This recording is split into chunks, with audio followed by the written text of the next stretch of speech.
What's up? These are some of the news that were trending lately, or they were in the headlines. If you go to Kenyans.co.ke, I think Narok principal suspended upscale private school probed over KCSE malpractice. You know? And a high school principal in Narok County has been suspended pending investigation after being suspected of exam malpractice during the ongoing Kenya Certificate of Secondary Education KCSE exams. And this reminds me of when I was in high school. I think there was this year where in Kenya there were a lot of stealing, in the back when it comes to examinations. I think when I was in Form 1, that was in 2015, the final year students of that time, yeah, they got a lot of leakage. And I know this because we were in school and somehow they used to wake up at around 4 or even 3. They would get these notifications that, leakage may arrive, likaa imefika, and they would wake up and go to class, revise. And I remember that year a lot of students actually got A's, and if you had followed, you find that those people had never gotten an A in their lifetime, or in that the high school year, right? And that was crazy. And to come to think even of the fact that somehow a teacher can aid a student to steal, I think it's crazy. Because what if that person qualifies for a course like engineering, right? And probably they're supposed to end up in humanities, and I think that somehow ends up messing the lives of that particular student, right? Because they're going to go to university, take that engineering, and then drop out in the end, right? And I think it's just good to let people be, right? I mean, I believe I'm one of those people who believe that you can actually do anything to be successful. You don't have to just go to campus. I think you can build anything from scratch, right? And I know going to campus and having that degree can open many doors sometimes, but it's not always the case, right? You could actually build, yeah. And if you continue there, it says it was not working in accordance with the regulations that were set, and therefore the deputy principal will take over and run the examination until the end. Yeah. So basically, this guy is in trouble because of that, right?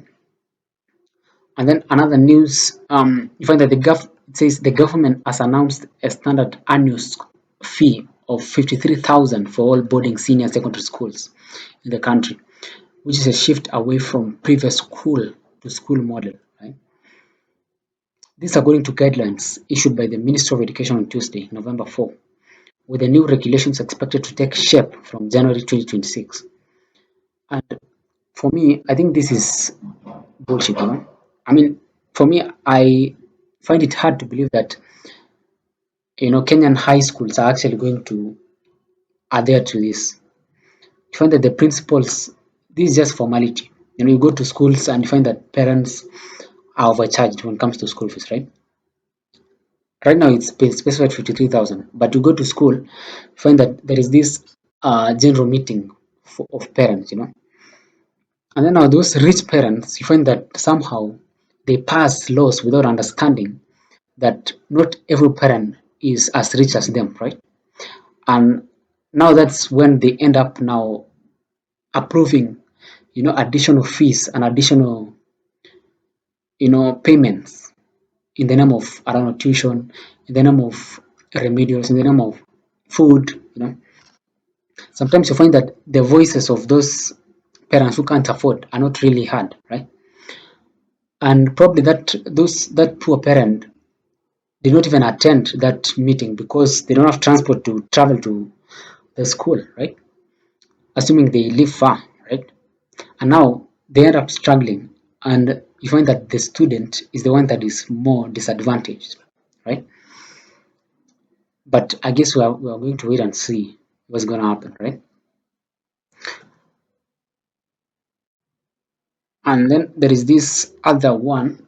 it says, public bad as Tanzanian president was warning. See, from my previous video, I spoke about this. And you see, basically, Tanzanian president, some may call her a dictator, basically, ran, um, there were elections in Tanzania. And basically, Samia was running against Hassan and against Suluhu. Basically, it was against herself, right? And the way she was able to achieve this was, first of all, with the use of intimidation tactics and of course arresting her critics. You find that she was able to silence her critics, and in fact, the main opposition figure, Tundu Lissu, was arrested, yeah, and was fighting, was charged for treason, right? For what? For actually calling for reforms. And I think this reminds us of Raila Odinga, who was the former Prime Minister of Kenya, right? At some point, you'll find that Raila in the past was arrested during the Moi era. For what? For just demanding reforms, when it comes to elections and also multi-party state. Because at some point, you find that Moi introduced this single party state, yeah, and no other party except KANU was allowed to be in Kenya, right? And you find that Moi was a dictator somehow, right? Or someone could say totally a dictator, right? And in my case, in my opinion, I think Tundu Lissu is in that point right now. The point where Raila was in the 90s, right? And I guess it's just a struggle, continuous struggle, right?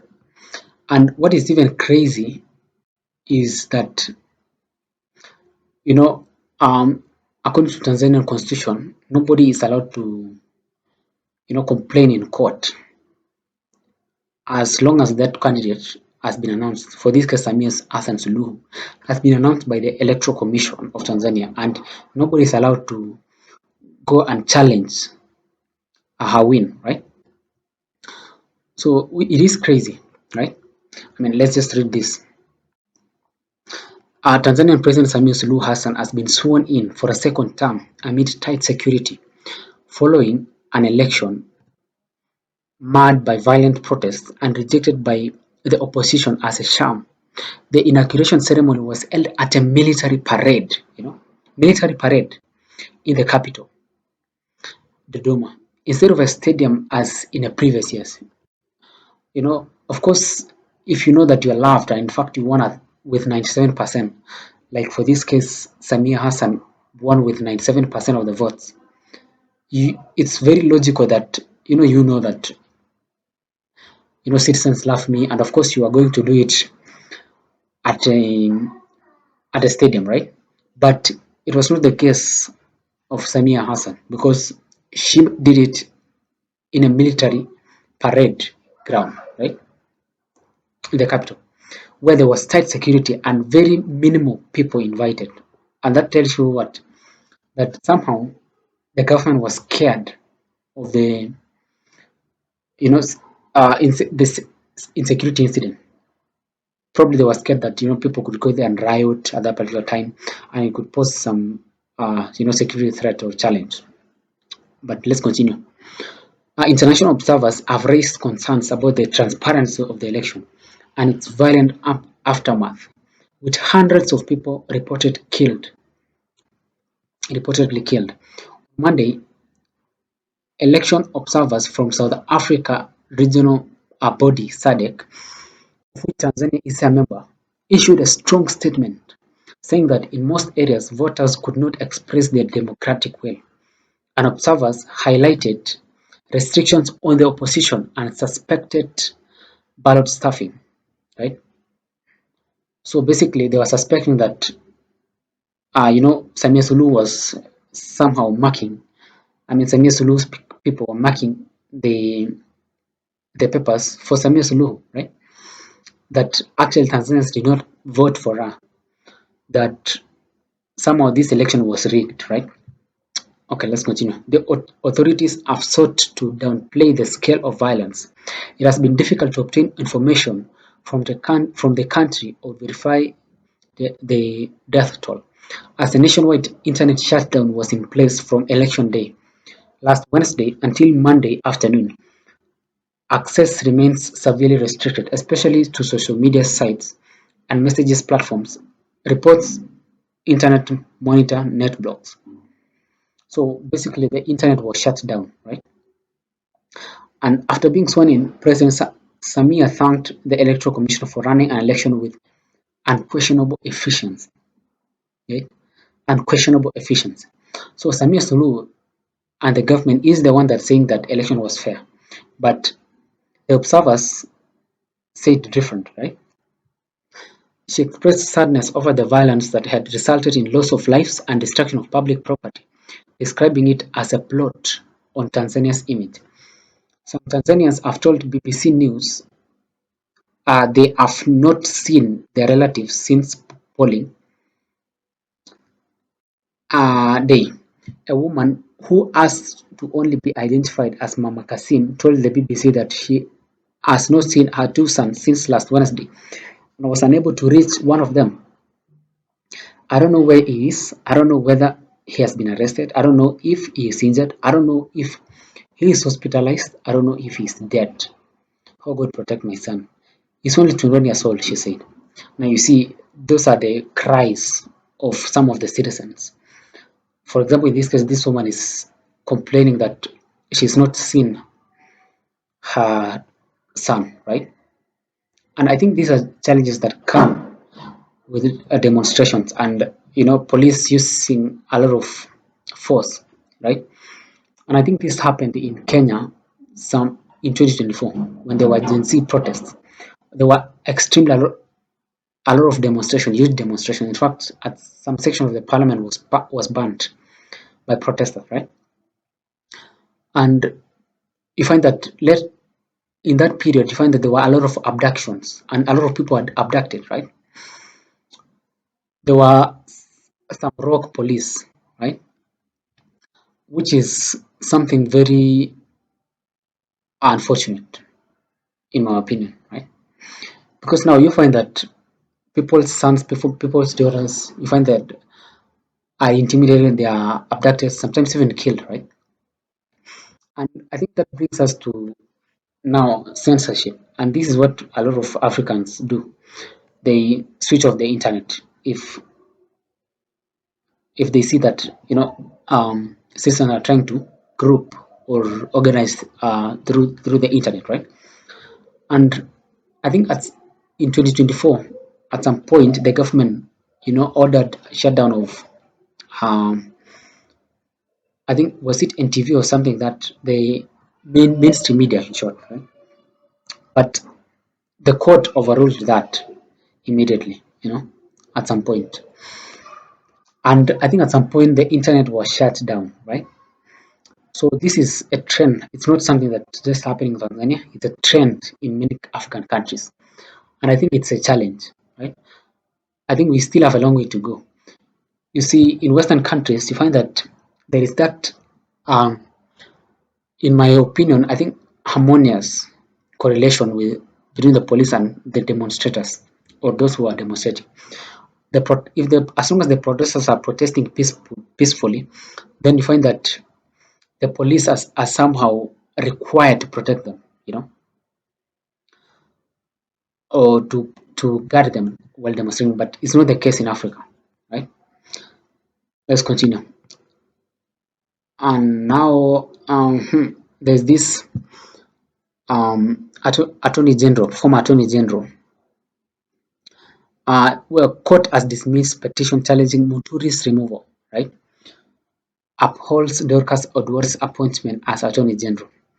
You see, Justin Muturi was the former attorney general of Kenya, and he was dismissed. Why? Because of these abduction issues, right? And so he was claiming that time that his son was abducted, right, by the Uhuru government, and in fact, by the Ruto government, sorry. And in fact, he claimed that he was able to call the president. That's when now his son was released, right? And in fact, this guy was trying to link, the president with the abductions, right? And I think the more he went on with, criticizing the government regarding abductions, that's when he was let go, right? And it is very unfortunate because if the president doesn't like you, then he has the right to fire you, and there's nothing you can do about it. Okay. For example, in this case, Justin Muturi went to court and definitely lost. Okay, let's see. The High Court has dismissed a petition challenging the removal of former Attorney General Justin Muturi, ruling that President William Ruto did not act unlawfully in appointing Dorcas Oduor or as his successor. In fact, I think the president came out sometime, if I'm not wrong, stating that Justin Muturi was incompetent. But then that now begs the question: Why was he appointed in the first place if he was incompetent, right? I mean, this guy is the one was appointed by the president, of course, vetted by the parliament, and passed successfully. And with the education that he has, I don't think it's right to say that he was not qualified. I think there is high chance he was dismissed because of criticizing the president, right?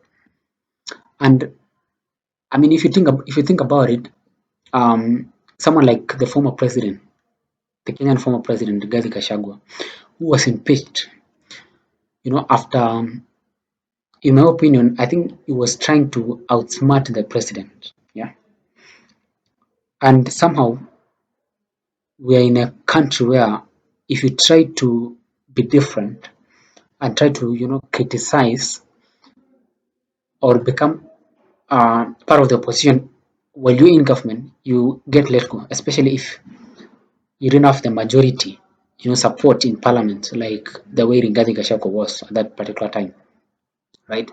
And his impeachment really moved so fast, through the parliament and through the Senate, and that's how he was, eliminated, right? And it is crazy, but it's politics. Uh-huh.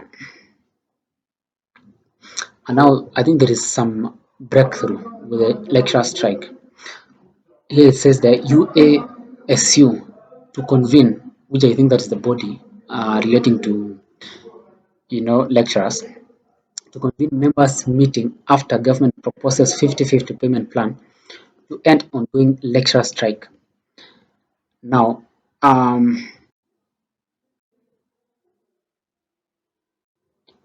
meeting between the Ministry of Education, Ministry of Treasury, the National Assembly, and the universities and academic staff union UASU has resulted in a breakthrough that could culminate in the calling off of the ongoing lecturer strike. In the meeting facilitated by the National Assembly Committee on Education held on Tuesday, November 4, UASU Secretary General Constantine Wasonga revealed that he would convene a meeting with members of the union and discuss a potential end to the 48-day strike. For the sake of the children and students of this country, we are going to convene as the organ of the union so that we can reconsider, he noted. The meeting was aimed at coming up with a solution to the strike with members of parliament MPs, bringing together all the players involved in the strike matter to reach a long-standing resolution. Right? I think some of this issue of lecturers striking and teachers striking in general has been something common. I think even with the primary school teachers, or even I think primary and high school, right? Long time ago, there was Soshon was the one who was negotiating, on behalf of uh, teachers, NAT, and right now it's the lecturers. So you find that uh, the government goes into an agreement with the lecturers, and somehow the government does not fulfill their mandate, to pay lecturers, and this actually results into these continuous strikes, right? I think even before medicine, before medication was devolved, right? Because right now it's within the counties, right? So if doctors or nurses strike, they are complaining to their governor, right? It's not the national government, right? But initially it was a nationwide strike, yeah, before devolution. And sometimes these are some of the challenges that Kenyans face. And I think it's just high time that the government try to fix this once and for all, right? Because right now, for a comrade in school, you find that it is challenging. Someone is in school but is not studying, and definitely they are spending a lot of money for just existing, doing nothing in campus, right? I mean, if you think about it, they have to buy food, they have to pay rent, but again, they're not attending classes, so syllabus is not moving really. And you find that this is a challenge, especially for those people who are from poor backgrounds. I recently saw, some schools had to close down.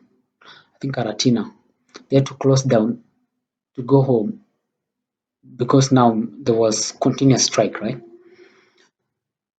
But now that there is this agreement, they could come back, right? And you find that that is a wastage of transport, you know, going and coming, which is a challenge. But I guess it is what it is. Let's continue. hmm And then there's this other story. Uh, Uncle finds his shoe in mud.